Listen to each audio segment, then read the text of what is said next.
canar Hasan öleceğini diyenler adımdır.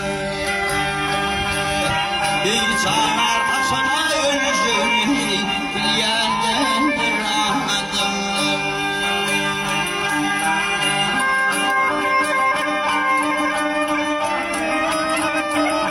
Anani verdisi diyeni kör hoştur gelsin. Ahmet yanına için yedi diyenler adamlar. Ahmet yanına için yedi diyenler adamlar.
Yaş dolun diyenler adamlar.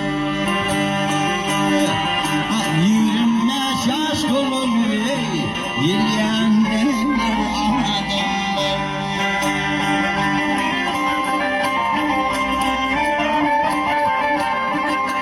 Sağlık gereği yürmeye ay git yatıver tutma.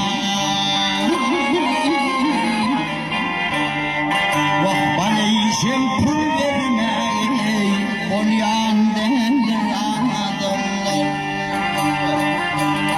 Vah garip aileyi gözünü yiyen derler adamlar, yiyen derler